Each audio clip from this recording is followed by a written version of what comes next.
Hi అత్త. Hi Gayatri. మళ్ళీ మనం మా సావిత్రి కథ కంటిన్యూ చేసుకుందామా? తప్పకుండా చెప్పు తొందరగా, ఫాస్ట్గా. తర్వాత ఏమైంది? నేను ఈవేళ రేపట్లో ఈ కథ కంప్లీట్ చేసేద్దాం అనుకుంటున్నాను. అంటే కథ రాసిన మొత్తం కాకుండా టూకీగా కట్టే కొట్టే తెచ్చేలాగా నేను ఈ కథ కంప్లీట్ చేస్తున్నాను. రాసింది చాలా పెద్ద కథ రాశాను, కానీ టూకీగా చెప్పేస్తున్నాను అనమాట.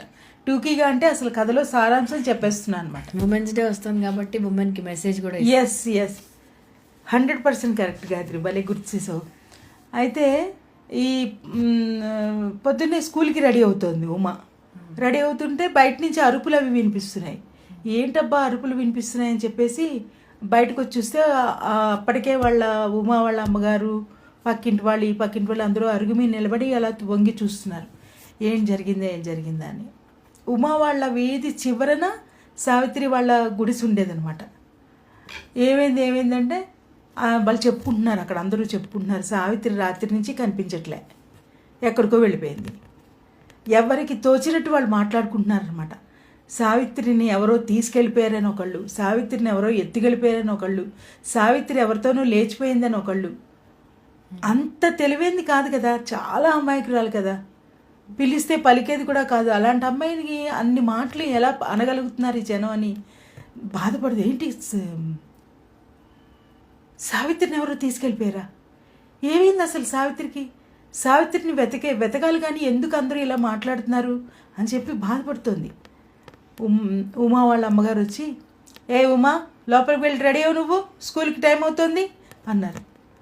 అప్పటికే స్కూల్ అంటే 10th క్లాస్కి వచ్చింది ఉమా. 10th క్లాస్ చదువుతున్న ఉమా, అదే వయసు ఉన్నటువంటి సావిత్రిని ఎవరో ఎత్తుకుపోయారా, తీసుకెళ్ళిపోయారా, ఎలా మాయమైపోయింది? సావిత్రి కనిపించట్లే. ఆ వృద్ధ దంపతులు వాళ్ళ అరుగు మీద కూర్చుని బోరుని ఏడుస్తున్నారు, విపరీతంగా ఏడుస్తున్నారు. ఆ వీధి చివరి వరకు వినిపిస్తుంది. ఉమా మనసులో మనసు లేదు తనకి. చాలా కంగారు పడుతుంది, చాలా గాబరా పడుతుంది. అయ్యో సావిత్రి ఎక్కడికి వెళ్ళిపోయింది? ఏమైంది సావిత్రి, నీవు ఎక్కడికి వెళ్ళిపోయావు సావిత్రి అని చెప్పి బాధపడుతుంది. అలా ఆలోచిస్తోంది. పుస్తకాలు సర్దుకోలేకపోతే స్కూల్కి వెళ్ళాలని లేదు, ఇంట్లోనే ఉండాలని ఉంది. అయినా కానీ స్కూల్కి వెళ్ళకపోతే వాళ్ళ అమ్మగారు ఊరుకోరు. ఇంట్లో ఎవరు కూడా అందరూ స్కూల్కి వెళ్ళాల్సిందే, టైం ప్రకారం ఉండాల్సిందే. లోపలికి వచ్చిన ఉమా వాళ్ళ అమ్మగారు, చెప్పానా నీకు ఆ సావిత్రితో ఆడొద్దని చెప్పానా? చూడు, సావిత్రి ఇంట్లో లేట్, ఎక్కడికో వెళ్ళిపోయిందిట.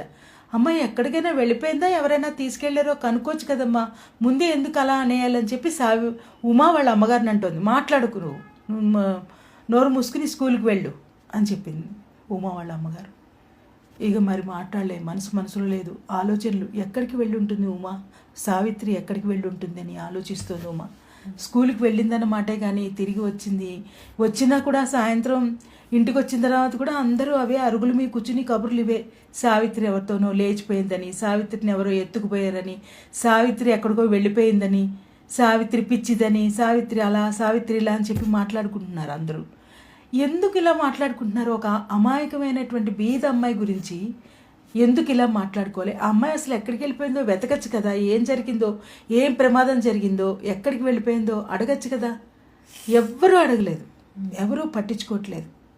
అంటే దీన్ని బట్టి ఏంటంటే, ఆలనా పాలనా చూసేవాళ్ళు లేకపోయినా, మన వెనకాల ఎవరు బలమైనటువంటి వ్యక్తులు మనల్ని చూడకపోయినా, అమ్మా నాన్న లేకపోయినా, చుట్టాలు చూడకపోయినా, ఆ అమాయకమైనటువంటి ఆ అమ్మాయి, అమాయకం అంటే తెలియదు, పెడితే తినడం కూడా సరిగ్గా తెలిసేది కాదు. ఉమా ఏదైనా పెడితే ఇలా పిచ్చిగా తినేదనమాట. అన్నీ నేర్పుతూ ఉండేది ఉమా.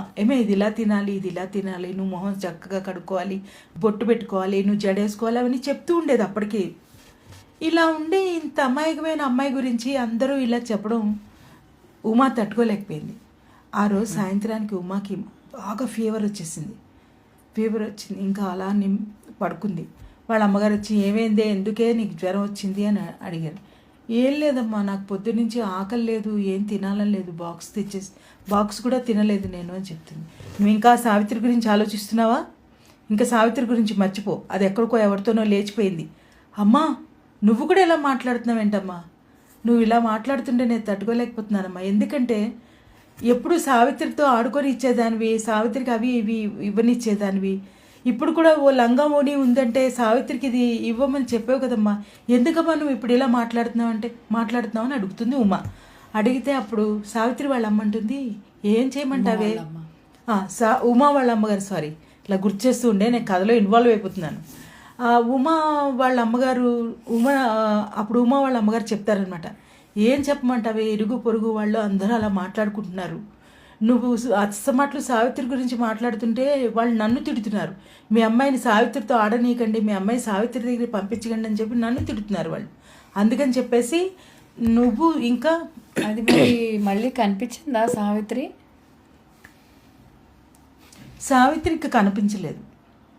అదే చెప్తాను. ఆ కథ ఈవేళ చెప్పేనా రేపు కంప్లీట్ చేయనా? రేపు కంప్లీట్ చేయి.